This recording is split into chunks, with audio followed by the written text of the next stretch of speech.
5 წელი ხო ვიჭიქით ციხეში, გამოვედი და უკვე მისჭიან 8 წელს და შევდივარ ციხეში, გდანის ციხეში, ყავლაშვილი მყავდა, კახა ადვოკატი.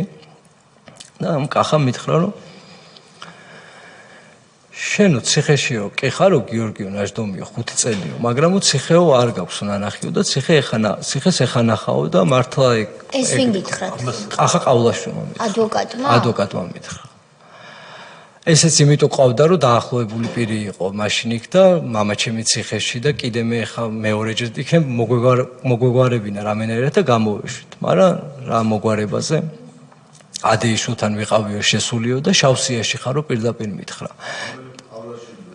გიორგი კახა შემოდიოდა ჩემთან. გიორგი პროცესებს დადიოდა გიორგის და კახას, მაგრამ 2011 წლის თებერვალს დამიჭირეს და თებერვლის პერიოდი.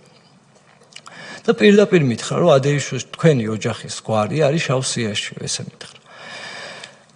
გდანის ციხეს აი რა ვერ აღვწერ, გდანის ციხეს მართლა ვერ აღვწერ, აი იმ გაუსაძლის პირობებს და იმ დონემდე ვიყავი მისული, ხანახან რომ ახსენდება აი ზარავს ხომ ეს ფაქტი, რომ როგორ გადავყლაპე 2 ცალი ლურსმანი. ანუ აი რამ მდგომარეობაში ვიყავი, რომ ესე სათითაოდ 2 ცალი და წყალი მივაყოლე ლურსმნები გადავყლაპე და მეგონა რომ ამტკივდებოდა და აი როგორმე იქნა სადმე წამიყვანდნენ, არ ამტკივდა ეს ლურსმნები.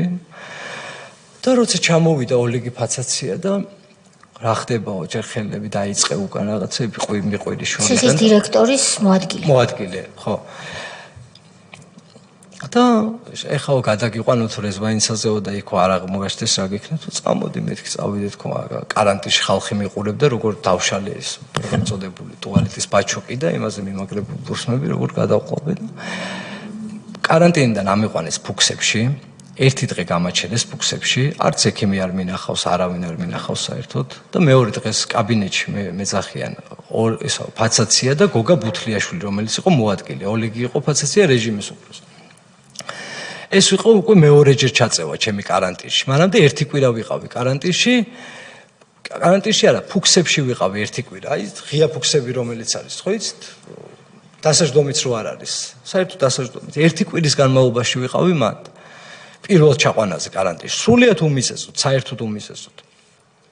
და მეორეჯერ ჩაყვანაზე უკვე 2 დღეში დაბადების დღე მოდიოდა ჩემი და დედაჩემი ამანაც ვერ შემომიგზავნიდა კარანტინში და მაგრა ინერვიულებდა და უკვე აი ამდენი უსამართლობა ამოსული მქონდა ყელში და აი ეს გავაკეთე რაც გავაკეთე და მეუბნება ფაცაცია რომ ეხაო შეგიყვანო ისეთ კამერაშიო სადაცო ტვინსო არ უჭამენო ცოტა კორექტულად ვიტყვი მაგრამ შენო კიდევ მესამეჯერო თუ მოხდებიო კარანტინშიო გაქვს როკავ ისა სროქს დაგიმატებო და გაკრიტა უკვე 8 წელი მაქვს მისჭირი ეს ის პერიოდი და გდანში შეყვანისთანავე დამავიწყდა ეგ რომ მეთქვა 4 დღე ხო გამაჩერეს კარანტინში სადაც 6 კაციან საკანში 40 კაცი იყო და ნუ იქ არანაირი პირობა სალფეტკი არ იყო და არც კოვზი და არაფერი საერთოდ